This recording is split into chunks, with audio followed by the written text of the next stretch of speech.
Next question over here. Hi, yes. My name is Patrick. I'm a student at Centennial College. My question is, in Islam it says, Jesus Christ, peace be upon him, is not the Son of God.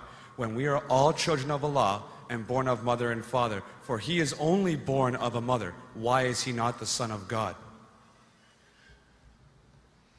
Brother Patrick asked a very good question, a very important question. He said that why in Islam is Jesus Christ, peace be upon him, not considered as Son of God? When we all are children of God, he being born of a virgin woman, all the more reason should be. See brother, if you tell we are children of God, in that way I've got no problem at all. If you read the biblical language, if you say that we are children of God and Jesus is Son of God, in that context, meaning he is person who follows the commandment of God, most verily all the messengers of God, they are sons of God.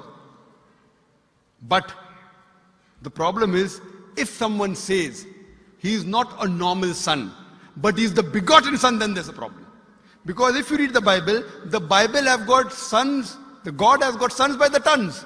If you read the Bible, Adam is son of God, Ephraim is son of God, Israel is son of God. It's mentioned in the book of Romans, chapter number 8, all those who are led by the Spirit of God, they are sons of God. That means if you follow the commandment of God, you're a son of God. I've got no problem with that phrase at all. But today, that phrase has been misunderstood. You know, for example, if a young son asks me a question, I said, Beta, son, it's a very good question. He won't mind because I'm elderly, you know. But if I say that begotten son, that means I'm insinuating him. You know, maybe he'll punch me. Fine. So what do you realize? That using the phrase son of God, in the context that we are children of God, we have no problem.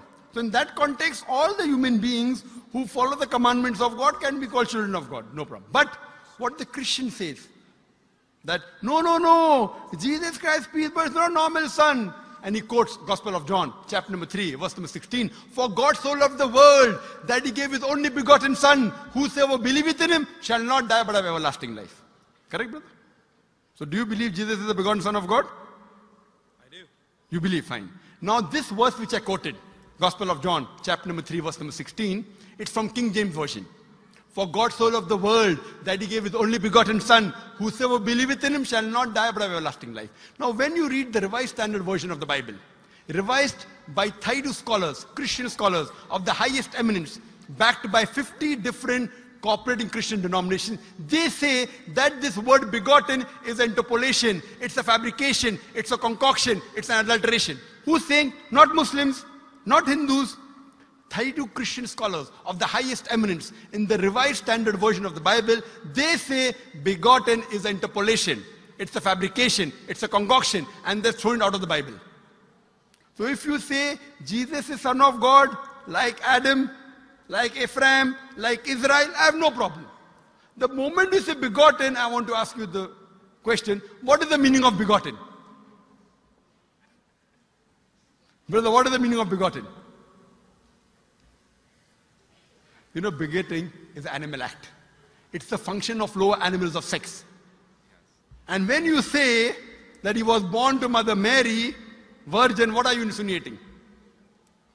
And if you say, because Jesus Christ, peace be upon him, is God or Son of God, because he was born to Mother Mary, Quran gives the reply in Surah Imran, chapter number 3, verse number 59. Inna masala Isa indallahi ka masala Adam. Khalaqa min turab. That when they say the similitude of Jesus in front of Allah is the same as Adam. They were born from dust and said, be and it was. If you say that Jesus Christ is God because he had no father and only mother, then Adam, peace be upon him, is a greater God. He had no mother and no father according to the Bible. MashaAllah, you're clapping. I like it. So if you say Jesus is God because he had no father, only mother, Adam is a greater God, peace be upon him. He had no mother, he had no father. I never referred to him as a God, but Son of God. That's right. Fine. So Adam is a bigger son of God. Right or wrong? By your definition, Adam would be a god, for he has no mother nor no father. Not my definition, not my definition. By the definition of the Christian missionaries. By my definition, he is a messenger of God. Because God cannot beget. I told you in my talk. Lam yalid wa lam yulad. He begets not, nor is he begotten. The moment God begets, he is not God. Son of God meaning pious person, I agree. That's the reason Allah subhanahu wa ta'ala in the Quran, in 99 attributes, he has missed out Ab, father. Why? It's a good attribute, but Allah did not mention Ab meaning father because people started having wrong meaning of the word father. So he used the more difficult word Rab, but did not use Ab. Logically it's fine, but Almighty Allah subhanahu wa ta'ala purposely did not use the attribute Ab in the Quran because people will misunderstand. That's the reason English-wise, saying Jesus is the Son of God, meaning messenger of God, I'm with you. But the moment you say begotten Son, I have objection. So you say Jesus is a messenger of God, I say peace be upon him after his name. So I respect Jesus Christ, peace be upon him, more than you, Brother Patrick. Because when I take his name, I have to say peace be upon him. If I do not say that, I'm wrong. So I love Jesus Christ, peace be upon him, more than you. I follow his teaching more than you. And if you want, I can prove it to you. That's a different argument, not for tonight. Sorry? That's a different argument and not for tonight. Okay, fine. I'll give you a few things. Jesus Christ, peace be upon him. Fine? If you read the Bible, he was circumcised on the 8th day. Fine? Majority of all the Muslims are circumcised, the Christians aren't. So if you say Christian means a person who follows the teachings of Jesus Christ, peace be upon him, then it's mentioned in the book of Leviticus, chapter number 11, verse number 7 to 8. It's mentioned in the book of Deuteronomy, chapter number 14, verse number 8, you should not have pork. It's mentioned in the book of Isaiah, chapter 65, verse number 2 to 5, should not have pork. Muslims don't have pork, most of the Christians have pork. If you read the book of Ephesians, chapter number 5, verse number 18, in the book of Proverbs, chapter number 20, verse number 1, it says you should not have alcohol. Muslims as a whole don't have alcohol, most of the Christians have alcohol. If you say Christian means a person who follows the teachings of Jesus Christ, peace be upon him, we Muslims are more Christian than the Christians themselves. We love him. We respect him. If you say, I love Jesus Christ, peace be upon him, but don't follow his teachings, your love is false. We, therefore, mashallah, I love Jesus Christ, peace be upon him, more than most of the Christians.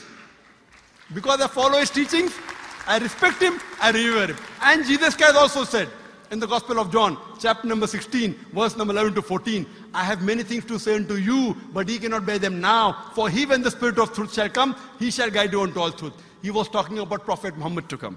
So Jesus Christ, peace be upon him, said, you have to believe in the last and final messenger, Prophet Muhammad sallallahu alaihi wasallam. So even that way I'm following Jesus Christ, peace be upon him. I believe in Prophet Muhammad. Do you believe in Prophet Muhammad as the messenger of God? I do. MashaAllah. Now you're more closer to... Allahu Akbar. Allahu Akbar. Now he wants to say the Shahada, and then we will move on and say Ashhadu an la ilaha illallah wa ashhad an Muhammad Rasulullah. Allah. I'm more excited than him. Allahu Akbar. Allahu Akbar. Allahu Akbar. Allahu Akbar. Allahu Akbar. Welcome, your brothers.